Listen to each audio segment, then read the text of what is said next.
하나님께서 주시는 생명의 말씀 마태복음 9장 15절에서 38절까지 말씀 신약성경 14페이지입니다. 찾으신 줄 알고 제가 봉독해 드리겠습니다. 예수께서 모든 도시와 마을에 두루 다니사 그들의 회당에서 가르치시며 천국 복음을 전파하시며 모든 병과 모든 약한 것을 고치시니라. 무리를 보시고 불쌍히 여기시니 이는 그들이 목자 없는 양과 같이 고생하며 기진함이라. 이에 제자들에게 이르시되 추수할 것은 많되 일꾼이 적으니 그러므로 추수하는 주인에게 청하여 추수할 일꾼을 보내주소서 하라 하시니라. 아멘.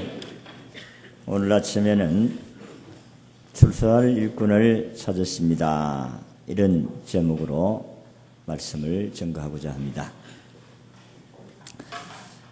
하나님께서 우리나라에 사계절을 주셨는데 이 사계절 가운데 가을의 기쁨이라고 하면 추수의 기쁨이요 거두는 기쁨이라 그렇게 말할 수가 있습니다.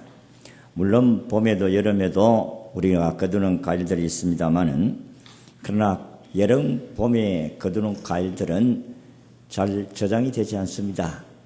저장되는 것은 주로 가을에 거두는 과일이라고 볼 수가 있습니다. 그래서 모든 귀한 열매들은 가을에 맺혀진다는 것입니다. 그래서 가을은 무한한 축복의 계절이라고 이야기할 수가 있습니다. 하나님은 가을에 일을 많이 하라고 해서 비도 많이 내리지 않습니다. 비는 주로 여름이나 봄에 또 여름에 많이 내리지 가을에는 비를 잘 내리지 않습니다. 왜냐하면 추수하시라고. 여러분들이 아무리 농사가 잘 되어도 비가 와버리면은 그 곡식은 아무 우리에게 유익을 줄 수가 없다 하는 것입니다. 풍성한 가을이 있을 때에 우리는 1년 내내 풍성한 삶을 살아갈 수가 있다는 것입니다. 가을에 과일은 감이나 사과나 벼나 밤이나 배추나 또 벼, 콩, 팥, 옥수수는 아닙니까? 좁쌀, 또 찹쌀, 또 보리, 고구마, 또 뭐가 있겠습니까? 마늘, 배추는 우리가 김장을 해서 먹어요. 1년 내도록 저장해서 먹을 수 있는 음식들이, 곡식들이 주로 가을에 맺혀진다는 것입니다. 그래서 하나님께서 이 가을을 우리에게 축복하셨습니다. 금년에도 우리 원양 지역을 보니까 하나님께서 좋은 날씨와 환경을 주사 풍년인 것 같아요. 눈에 벼가 누렇게 익은 것을 보면 참으로 우리의 가슴이 설레일 수밖에 없습니다. 하나님께서 오늘 우리에게 가을을 주셔서 우리가 풍성한 열매를 맺을 수 있고 곡식을 거둘 수 있게 하셨으니 얼마나 감사한지 모릅니다. 그런데 우리가 이 가을에 있어 추수가 긴 것이 아니고 짧다는 것입니다. 여러분 가을에 보세요. 가을에 추수가 빨리 거두지 않으면 이슬이 내린다든지 얼음이 울고 얼음이 오면은 곡식이 아무 소용이 없어요. 그러니까 빨리 거두어야 됩니다. 추수기를 가보니까 길어봐야 20일, 30일, 20일 안에 다 끝장나는 것입니다. 그렇기 때문에 이 추수날은 이 가을은 손이 바쁩니다. 그리고 우리의 마음도 바쁘다. 여러분이 빨리 일하지 않으면 우리가 거둘 수가 없기 때문에 그렇습니다. 그리고 거두지 않으면 이슬이나 얼음이 얼어서 우리의 수고가 헛될 수밖에 없다 하는 것입니다. 그래서 기독교인들은 가을과 같은 농부와 같이 살아야 되겠다. 예수님도 오늘 우리가 읽은 성경을 보면 그렇습니다. 예수님은 농부와 같이 추수하는 사람같이 그렇게 바쁘게 살았다. 예수님은 30년 동안 이렇게 성장해서 3년 동안 공생애를 했는데 얼마나 바쁘게 일을 하셨는지 모릅니다. 왜냐하면 예수님이 보시니까 세상에 추수할 것이 많다. 그래서 보니까 곡식이 휘어져 추수할 때가 되었다. 그러면서 예수님은 농부와 같이 일을 많이 하셨습니다. 그리고 바쁘게 하셨습니다. 오늘 9장에 보면 1절에서 우리 예수님은 12 거기에 보면 중풍병 들린 사람을 고쳐주시고 20절에는 12년 동안 혈중으로 앓던 여인을 고쳐주시고 그리고 27절에는 송행을 고쳐주시고 또 해당 25절에는 해당 야이로의 딸을 살리는 사건이 나오고 있습니다. 그리고 32절에는 귀신 들려 벙어리 된 자를 주님이 고쳐주셨습니다. 그러니까 예수님 혼자서 이 병자를 고치려고 하니까 얼마나 힘들고 어려운지 모릅니다. 그리고 이 백성들은 목자 없는 어린 양같이 유리방하는 것을 보니까 불쌍히 여겼다. 그래서 예수님은 이 사람들아, 이 세상에 추수할 일은 곡식이 많은데 일꾼들이 부족하다. 그러니까 일꾼들을 빨리 많이 보내달라고 기도를 해라. 그렇게 말씀을 했습니다. 여러분, 우리가 세상을 보는데 사람들마다 세상을 어떻게 보느냐에 따라서 그 세계관과 인생관이 달라질 수가 있다. 어떤 사람은 이 세상을 놀이터로 보고 그냥 놀기만 하려고 하는 사람들이 있어요. 어떤 사람은 세상을 꽃밭으로 알고 관광하는 것을 최고의 삶의 가치관으로 삼고 구경하는 맛으로 살아가는 사람이 있습니다. 어떤 사람은 이 세상을 전쟁터로 알고 사는 사람들이 있습니다. 남과 싸워 이기는 것과 정부하는 것과 착취하고 자기의 탐욕을 채우고 그래서 끊임없이 사람을 짓누르고 남의 것을 빼앗는 정신으로 살아가는 사람들이 있다 하는 것입니다. 이 세상을 어떻게 보느냐에 따라서 사람들의 삶이 그렇게 달라질 수가 있다는 것입니다. 그런데 우리 기독교인의 삶은 바로 추수하는 농부와 같고 또 추수하는 사람과 같이 살아야 한다는 것입니다. 세상을 어떻게 보느냐? 예수님께서 세상을 보는 것 같이 우리는 세상을 보아야 됩니다. 예수님의 부름을 받아 살아가는 믿음의 사람들은 이 세상을 일터로 봅니다. 그런데 일터도 이 사람들이 보는 같이 관광하는 터로 보는 것이 아니고 이 세상을 일하는 일터로 보았다 했습니다. 세상 사람들의 일터라는 것은 먹고 마시고 그리고 살기 위해서 몸부림치는 일터라고 하면 그리고 남과 싸워 이기고 정복하고 나를 지배하고 그리고 탈취하고 그런 것으로 생각한다면 예수 믿는 사람들이 이 세상에 보는 일터는 세상을 살리고 이 세상을 아름답게 창조하기 위해서 하나님께서 원하시는 일을 하는 이런 곳을 바라보는 것이 믿음의 사람들이 바라보는 일터다. 그래, 이 세상을 바라보면 우리는 세상 사람들을 바라보지 세상의 것을 바라보지 않는다는 것입니다. 농부는 씨를 뿌리고 열매를 거둡니다. 예수님은 인간의 마음을 밭으로 비유를 한 것을 여러분이 알 수가 있습니다. 예수님의 밭에는 씨를 뿌리면 30배, 60배, 100배의 열매를 맺는다 그랬습니다. 이 세상 사람들이 대부분 거두려고 하는 것은 육신의 정욕과 안목의 정욕과 이 세상의 자랑 모든 것을 거두려고 하는 것입니다. 이게 세상 사람들이 거두는 추수고 예수 믿는 사람들이 이 세상을 바라보면서 거두는 추수는 바로 생명이다 하는 것입니다. 예수님도 마찬가지로 이 세상을 바라보는 것은 세상의 땅에 있는 추수가 아니고 사람을 바라보았다. 이 사람이 중요하다. 그래서 예수님은 추수를 이 세상 사람들을 바라보고 이 사람들은 예수 믿어 구원받아야 되는데 구원받을 사람들이 많은데 거기를 구원해 줄 수 있는 일할 사람이 적다. 그렇게 말씀을 했습니다. 여러분, 추수는 생명을 거두는 것을 예수님이 말씀합니다. 다시 말해서 영혼을 구원하는 것이다.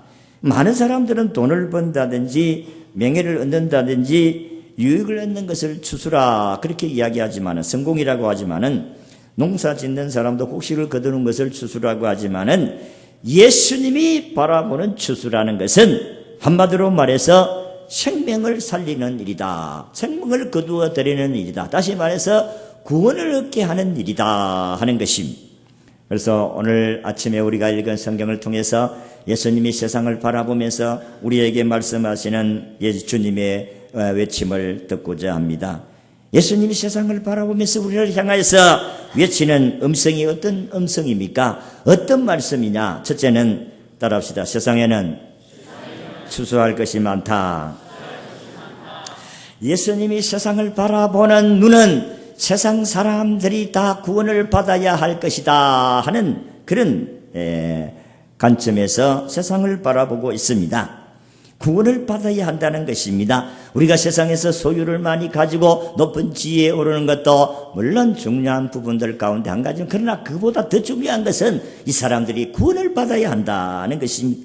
그래서 예수님은 추수할 것이 많다, 추수를 사람으로 본 게 된 것입니다. 논에 있는 밭에 있는 곡식을 바라본 것이 아니고 세상에 살고 있는 모든 사람들을 주님이 보았다 하는 것입니다. 우리가 눈을 떠서 추수할 것을 볼 수 있는 눈이 열려줄 수 있기를 진심으로 바랍니다. 우리의 이 땅에 살아가는 우리 예수 믿는 사람들의 삶이라는 것은 영혼을 구원하는 일을 위해서 살아야 된다 하는 것입니다. 어저께 보면 우리나라 이민을 간 사람 가운데서 성공한 사람들이 그 프로그램이 토요일마다 그게 방영되는 것이 있는데 9시에 KBS에 그 8시에 하는지 7시에 8시에 하는 것 같아요. 그걸 보고 내가 이제 짰는데 1시간 해요. 이사마라는 여성인데 35세 이민 가가지고 자기 남편이 세상을 먼저 떠나고 이제 자기가 참 열심히 노동을 해서 원래 약사였는데 이분이 남편이 돌아가고 있는 후에 그는 파라과이에 살다가 저 큐바? 페루. 우리 같이 이렇게 본 사람이 있어서 참 술래요. 페루로 가가지고 그래서 약사인데 건축업에 손을 대가지고 성공을 한 사람입니다. 여자가 건축을 한다는 그렇게 쉬운 것이 아니잖아요. 근데 그분이 크리스찬입니다. 그분이 페루 사람들을 어떻게 하든지 좀 다 잘 살고 행복하게 하기 위해서 남은 생애를 그렇게 살겠다. 결론은 보니까 그래요. 더 선한 일을 더 많이 해야 되겠다. 하나님의 영광을 위해서 살아야 되겠다는 결론이 그겁니다. 그분이 예수를 믿는 사람으로서 그가 페루 사람들을 행복하게 한다. 그 예수 믿게 하는 것이 행복하게 하는 것이 아니겠습니까? 성공했어요. 그런데 그 성공이 영혼을 구원하고 그리고 이 백성들을 좀 더 참만족을 누리면서 살아갈 수 있는 일을 해야 되겠다. 얼마나 열심히 일하고 있는지 모릅니다. 자기 딸은 보니까 치과 의사더라고요. 하나님께서 오늘도 우리를 통해서 하나님이 바라는 소원이 뭐냐?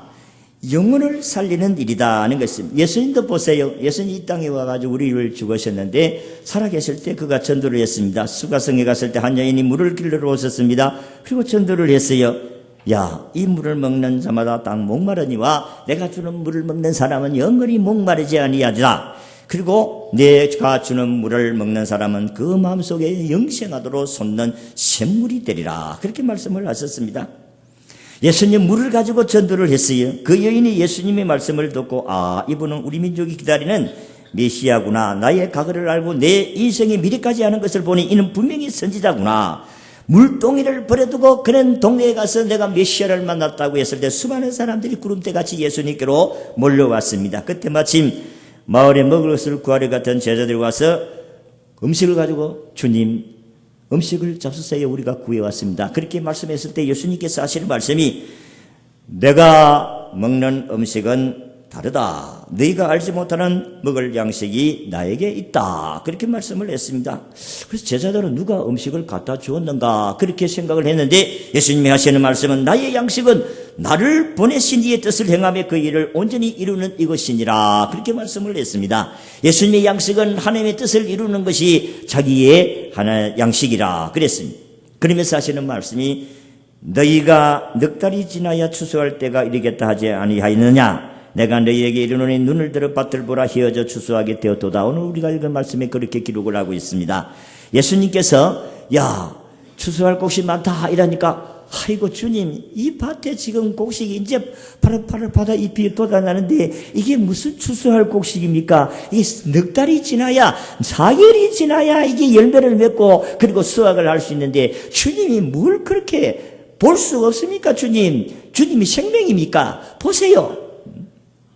그때 주님은 지금 이야기하는 것은 그게 생명으로 보는 것이 아니고 주님이 말씀하시는 것은 지금 이 세상 사람들을 바라보고 하신 말씀이다 하는 것입니다.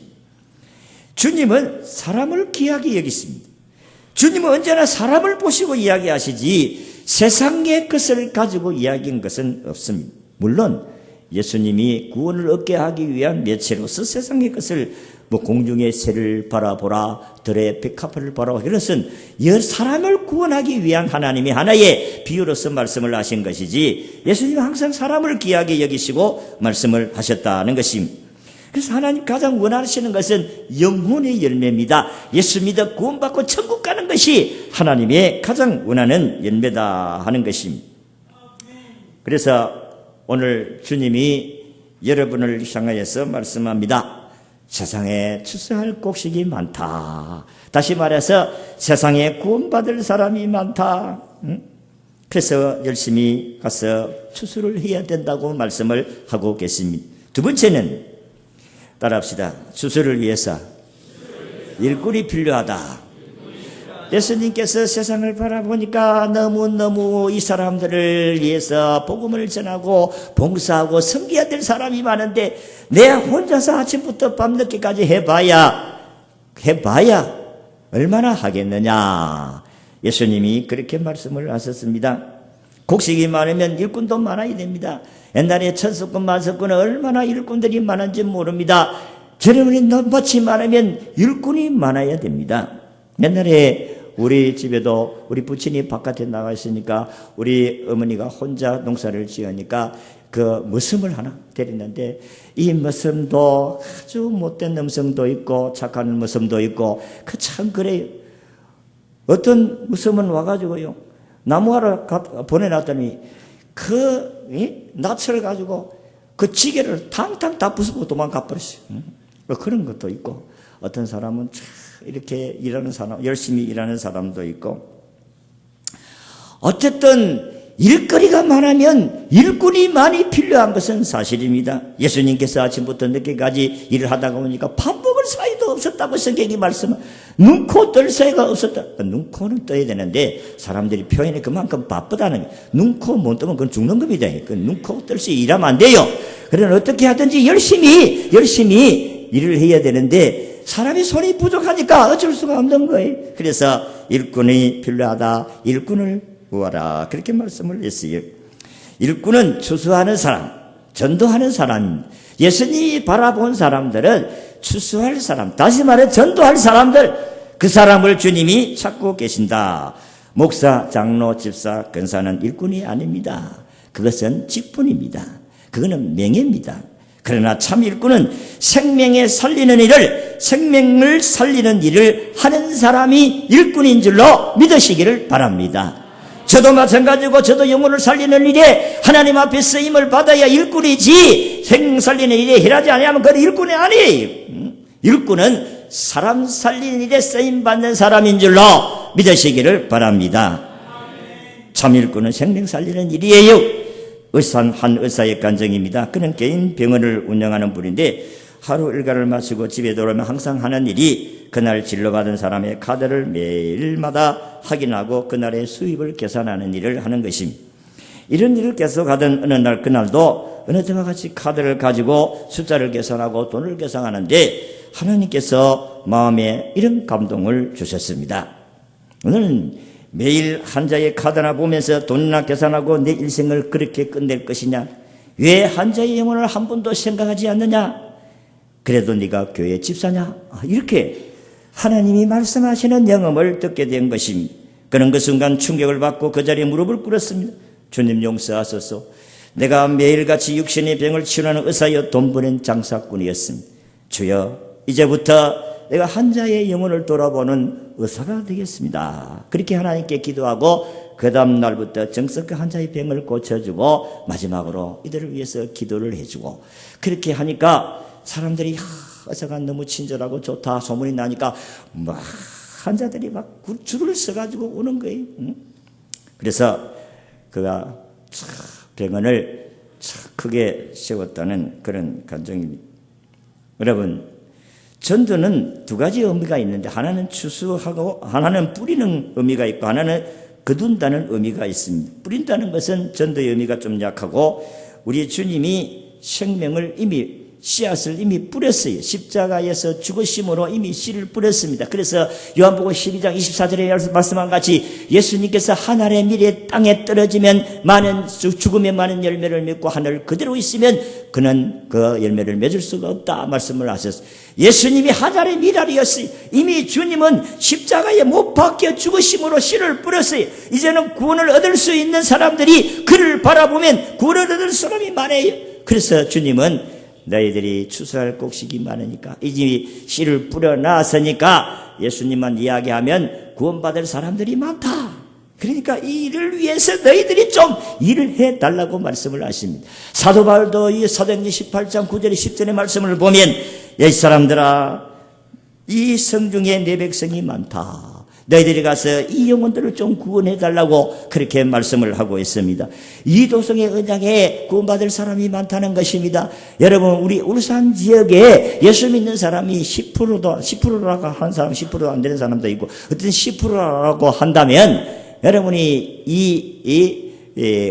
울산에 110만이라고 하면 여러분 110만 명 가운데서 10분의 1만 지금 예수를 믿는다면 그러면 10분의 9는 안 믿는 사람들이에요.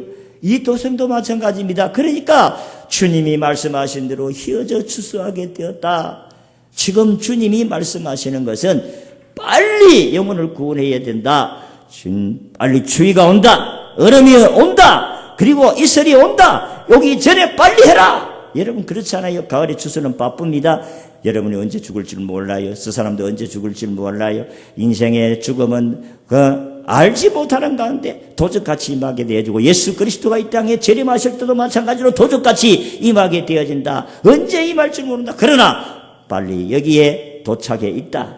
너희들이 구원하지 아니하면 이 사람은 구원을 받지 못한다고 말씀하시면서 우리를 향하여서 이 사람들아 너희들이 가야 되겠다. 일꾼들이 부족하다 12명 가지고 되겠나? 70명이 있어야 되고 120명이 돼서 10,000명이 있어야 되고 오늘 우리 성도들이 다 하나같이 주여 내가 여기 있사오니 나를 보내어 주소서. 여러분이 함께 나갈 때 놀라운 역사가 일어나게 될 줄로 믿습니다. 하나님은 영혼을 구원하기를 원하십니다. 생명을 살리기를 원하십니다. 그 생명은 누가 해야 되느냐? 주님이 하시지만 나는 혼자 안 되겠다. 너희들이 좀 일을 해야 되겠다. 주님이 우리에게 말씀을 하십니다. 그러면 오늘 여기에 있는 사람들이 다 우리가 추수꾼이 되어서 나가서 일한다면 많은 추수를 하게 될 줄로 믿습니다. 우리가 10월 20일 날 1,500명을 목표를 하고 우리 영혼을 하나님께로 인도해 가기를 원하시는데 그 가운데 주께서 구원받을 백성들이 이번 전도 기간 동안에 많이 추수가 될 줄로 믿습니다. 여러분 전도하다가 보면 이 사람이 추수꾼이 이 사람이 알곡이냐 죽정이냐 하면 믿겠습니다 하는 사람은 이면 익은 사람이에요. 그럼 거두면 돼요. 데리고 오면 됩니다. 그러나 아직까지도 익지 아니한 사람이 있을 수가 있어요. 기다리면 됩니다. 마지막으로 일꾼을 보내달라고 기도해야 된다. 추수하는 주인에게 청하여 추수할 일꾼을 보내주셔서 그렇게 기도를 하라고 했습니다. 추수할 주인만이 일꾼을 보낼 수가 있습니다. 자기 밭에 있는 곡식을 추수할 자는 아무로 보내지 않습니다. 도적을 추수꾼으로 보내지 않습니다. 큰일 납니다. 그것을 추수해가지고 도망갈 수가 있습니다. 주님은 오늘도 우리에게 구원받은 확신이 있고 주님을 사랑하는 사람들이 오늘도 파송받아서 추수할 수가 있다는 것입니다. 오늘 주님이 우리를 향하여서 말씀하십니다. 너희는 가서 그렇게 말씀을 했어요. 오늘도 주님이 주여 내가 여기 있사오니 나를 보내어 주소서. 우리가 찬송 가운데 익은 곡식 거둘 자가 누가 있느냐? 내가 여기 사니 나를 보내소서. 그렇게 우리가 노래를 하게 되어집니다. 하나님께서 이보다 더 원하시는 일은 영혼을 살리는 일이라는 사실을 기억하고 추수할 일꾼을 보내어 주셔서 그렇게 말씀을 하시면서 기도하실 때에 여러분 나만 복음을 전하는 사람이 아니라 우리 모든 사람들이 다 함께 이 영혼 구원하는 일에 쓰임받을 수 있도록 우리 성도들의 마음을 움직여 주시고 다 추수꾼이 되게 하여 주시옵소서. 기도해야 될 줄로 믿습니다. 그래서 내일부터 2주간 동안 특별 새벽 기도를 해요. 오늘 여기 있는 사람들이 다 이곳에 와서 기도한다고 된다면 하나님 놀라운 기적의 역사가 일어나게 될 줄로 믿습니다. 하나님은 오늘도 우리의 기도하라고 했어요, 안 했습니까? 우리가 우리 힘으로 할 수가 없으니까 예수님께서 오늘 제자들을 향하여 일꾼을 보내어달라고 기도하라고 했습니다. 하나님 도와주세요. 주님이 도와주시지 않으시면 나 혼자서 할 수가 없습니다. 하나님 나뿐만 아니라 우리 모든 성도들이 다 하나같이 영혼을 구원한 뜨거운 열정이 가슴 속에 불붙게 하여 주시고, 그래서 이번에 기회에 자기 가족을 구원하고 부모가 구원받고 형제가 구원받고 남편이 구원받고 아내가 구원받고 자녀가 구원받는 역사가 일어나게 하여 주시옵소서. 하나님의 성령이 마음을 감동시키시면 놀라운 역사가 일어난다니까요. 하나님께서 여러분들이 사도행전을 보면 바울이 복음을 전하 감옥에 갇혔을 때에 너희들이 나를 위해 기도해라. 그래서 성도들이 기도하니까 하나님께서 놀라운 담대하게 복음을 전해서 구원받는 사람이 많아졌다고 기록하고 있습니다. 하나님은 오늘도 우리를 통해서 자기 백성을 구원하기를 원하십니다. 나 혼자서 할 수 있는 일이지만은 주님은 모든 사람이 함께 일을 해야 된다고 했습니다. 일꾼을 보내어달라고 기도했어요. 하나님의 복음을 위해서 추수할 일꾼들을 위해서 함께 일할 동력자를 주여 많이 일으켜 주시옵소서. 하나님이 오늘도 우리에게 간절하게 말씀을 하고 있습니다. 예수님은 하늘의 미랄로서 땅에 뿌려졌습니다. 이미 씨앗은 뿌려졌어요. 이제는 구원을 받을 열매들이 많이 지금 휘어져 있습니다. 이제 우리는 가서 거두어 드리기만 하면 돼요. 추수할 곡식이 많습니다. 구원받을 영혼이 많습니다. 그래서 구원할 일꾼이 필요합니다. 전도할 일꾼이 필요합니다. 그래서 기도해야 합니다. 이 도성의 주의 백성의 구원할 자를 주여 불러주세요. 우리가 전도할 일꾼이라고 하시면서 여러분들이 기도하지 않으면 어찌 혼자서 다 하시겠어요? 그래서 주여, 내가 여기 있는 나를 보내서 나뿐만 아니라 우리 모든 성도들이 다 일어나서 이 귀한 사에게 아름다운 열매를 맺혀지게 하시고, 여러분 추수하면 주인을 기쁘게 하잖아요. 주님을 기쁘시게 하면 여러분이 축복을 받는 겁니다. 여러분들이 여기 와서 간증하는 사람들 하나같이 공통점이 뭡니까? 전도하니까 복을 주시더라는 겁니다. 그렇습니다. 전도하는 사람이 복을 받아요. 영혼을 구원하는 일에 하나님이 기뻐하시니까 하나님이 여러분들에게 모든 삶을 책임져 주신다는 것입니다. 이번에 우리 영혼을 구원하는 일에 하나님께 드려서 쓰임받아서 여러분이 하나님을 기쁘시게 하고 여러분의 삶도 하나님의 넘치는 은총으로 축복으로 감사하는 놀라운 역사가 일어나시기를 주의 이름으로 축원합니다.